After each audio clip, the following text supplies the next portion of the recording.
And the subject of our program today is to talk about the conflict between Israel and Palestine.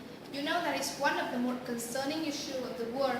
And here are two guests of our program, Mr. Bao and Mrs. Hu Anh, who will discuss with us today. So firstly, as you can see from the clip given before, that the Israel and Palestine conflict has been going on for decades and has a number of somewhat complicated causes.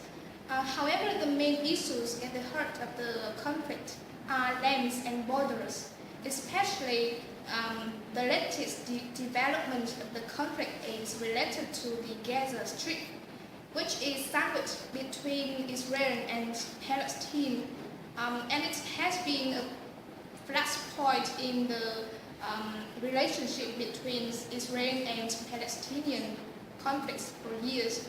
So, Mrs. Hu Anh, what is your opinion about this situation?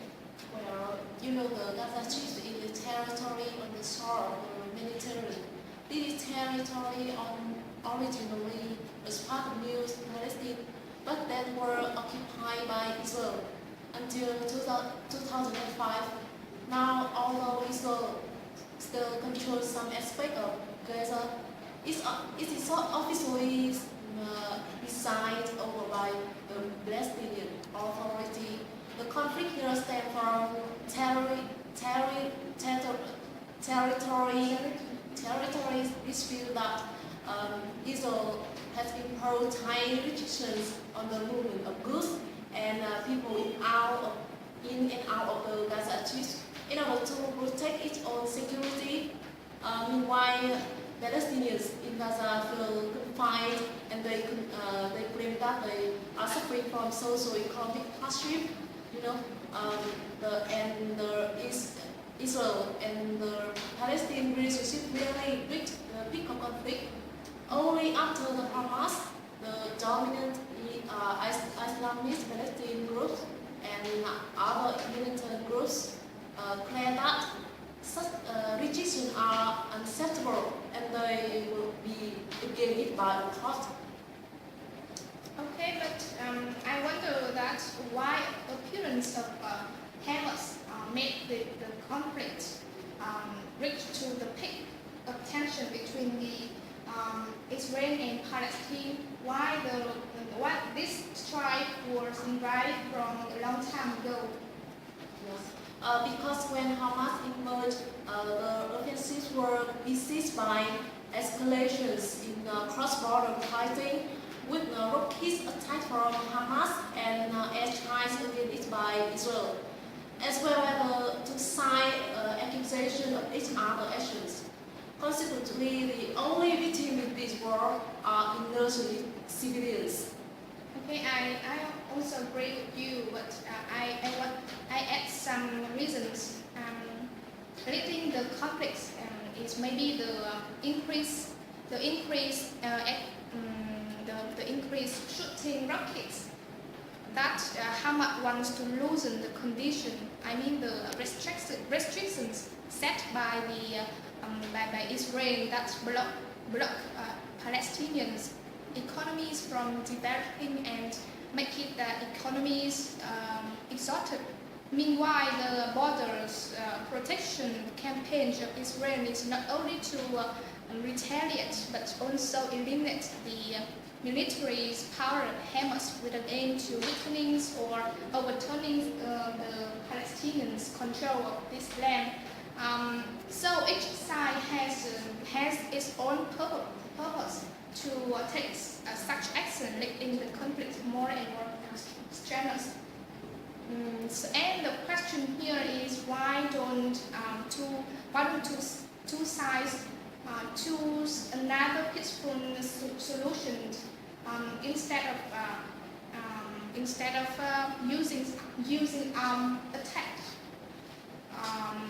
to achieve its own benefit. Do you have any ideas about that? The discussion between two sides has never been possible when each side keeps its own viewpoint and stances. As for Palestine, the Prime Minister declared that it does not recognize Israel's regime and would continue struggle movement. In addition, Hamas seriously carried out continuous attacks on Israel, such as suicide bombing, rocket attacks on Israel's territory, Hamas bomb, and so on. Attacks even carried out in both the West Bank, Jordan River, and Gaza Strip of Palestine. To Israel, Israeli leaders do not even put up any diplomatic solution to open its border should fighting happen in the Gaza Strip, and Israel has also made it clear that it wants Gaza to be demilitarized. Okay, and as you told, because of the maximum benefit of two sides, they failing to reach agreement to balance two sides' interests, right?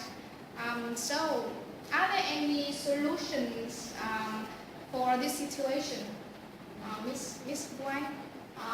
Especially, how do we do to prevent the serious consequences from these bloody attacks of two sides? According to statistics from Palestinian military power and IDF, there has been thousands of airstrikes, rockets, and mortar fired Israel, which result in more than 2,000 people killed in Gaza. That's a UN estimate. 98% deaths are civilians, and the others are injured. For me, to prevent such consequences some extent. Firstly, because two sides always fail in negotiation to find common voice for agreement. So I think it's necessary for the West countries and other neighboring countries to intervene and find the best solution for this situation. As you know, ceasefire is one of the solutions given by international science. Secondly, to avoid casualties, civilians had to move other countries and refugees to stay away from consequences of two sides fighting. I'm certainly assured that although there have been multiple international efforts to ceasefire agreement, but choices have been short-lived. The ceasefire agreement has never been reached because the gap between two sides is so far. The most recent proposal by Egypt on 15 July, they ceasefire fall because Hamas does not agree with the reason of the Cairo initiative, does not meet the demand of this movement, such as opening the border with Gaza and release Hamas members captured by Israel in the West Bank campaign recently. And the more obvious evidence can be seen that the ceasefire, which ended a 2012 conflict between Israel and Hamas, but following a period of relative quiet after that, cross-border fighting started up again. So we should not put much hope on this solution.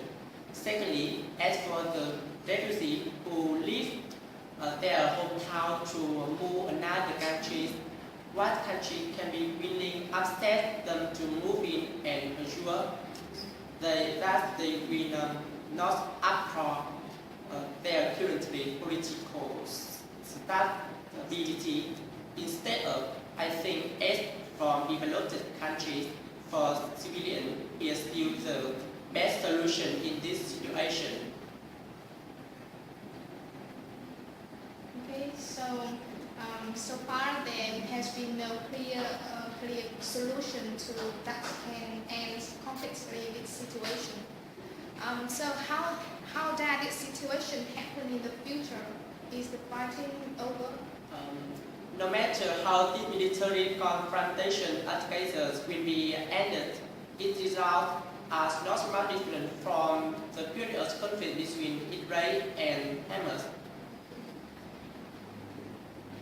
That means no winners and losers, right?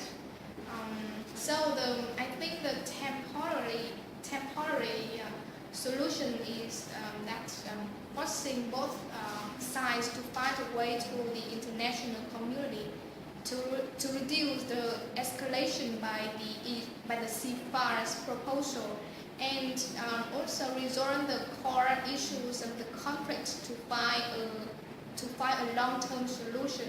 Although this is a difficult goal to achieve in the current condition. Otherwise, without fundamental changes of each side perspective, Israel and Palestine can hardly find a common voice, and the hope of a peaceful Middle East may never come true.